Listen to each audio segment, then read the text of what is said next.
কর্মক্ষেত্রে বৈষম্য সহ নানা অনিয়মের অভিযোগে রেড ক্রিসেন্ট সোসাইটির চেয়ারম্যান আজিজুল ইসলামের পদত্যাগের দাবিতে আন্দোলন করছেন স্বেচ্ছাসেবক, কর্মচারী এবং কর্মকর্তারা। অভিযোগ, দায়িত্ব নেয়ার পর থেকেই সংস্থাটির যোগ্য এবং অভিজ্ঞ কর্মকর্তাদের সরিয়ে আওয়ামীপন্থী লোকজনকে পুনর্বাসনের।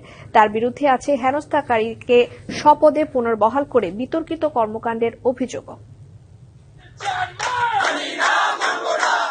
এমন প্রতিবাদ একজন চেয়ারম্যানকে সরিয়ে দিতে দাবি আদায় অনর কর্মচারীরা রেড ক্রিসেন্ট সোসাইটির সদর দপ্তরে অবস্থান নেন। প্রতিষ্ঠানটির চেয়ারম্যান আজিজুল ইসলামের বিরুদ্ধে তোলেন বিস্তর অনিয়মের অভিযোগ।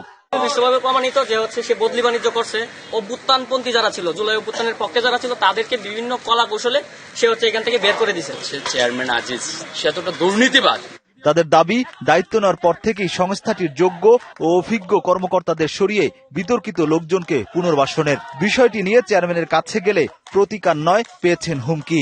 এখানে যারা বিভিন্ন ধরনের কর্মকর্তা আছে, যারা ফ্যাসিবাদ বিরোধী, তাদের সবাইকে বিভিন্ন হুমকি ধামকি, এই হেডকোয়ার্টারে যারা ছিল জুলাই গণ অভ্যুত্থানের পক্ষের বিএনপি পন্থী, তাদের সবাইকে মাইনাস করে কক্সবাজার, বান্দরবন, খাগড়াছড়ি এসব জায়গায় পাঠিয়ে দিয়েছে। আন্দোলনকারীদের দাবি, রেড ক্রিসেন্ট সদর দপ্তর থেকে তাদের সরাতে বহিরাগতদের ব্যবহার করছেন চেয়ারম্যান। আমাদের বিরুদ্ধে উনি একদম হুমকি দিচ্ছে, বাইরে থেকে লোক নিয়ে আসছে, এগুলা আমরা হাতে নাতে তাদেরকে ধরছি। শুধু অনিয়মই নয়, নারী হেনস্থাকারী কর্মকর্তাকে চাকরিতে পুনর্বহালের অভিযোগ আছে আজিজুল ইসলামের বিরুদ্ধে। ডিএডি মঈনুদ্দিন মঈন আমাকে বিভিন্নভাবে সেক্সুয়ালি এবং কর্মক্ষেত্রে যে বৈষম্য সেটার শিকার হয়েছে তার দ্বারা। তার কিছু সাঙ্গপাঙ্গ লোকজন আছে, তারা সবসময় আমাকে হুমকি ধামকি দিচ্ছে। আমার চাকরি কিভাবে থাকে, আমি কিভাবে হেড করে থাকি, তারা সেটা দেখে নিক। আমি চেয়ারম্যান স্যারকে যে বলেছি, চেয়ারম্যান স্যার বলছে আপনার চাইতে অনেক গুরুত্বপূর্ণ ঝামেলা এখানে হচ্ছে, আপনার ঝামেলা এখন দেখার সমানে।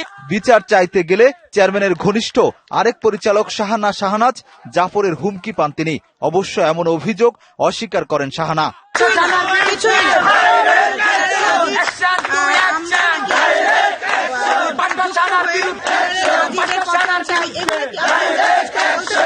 বিষয়টি নিয়ে চেয়ারম্যান আজিজুল ইসলামের সঙ্গে যোগাযোগের চেষ্টা করা হলেও তিনি কথা বলতে রাজি হননি।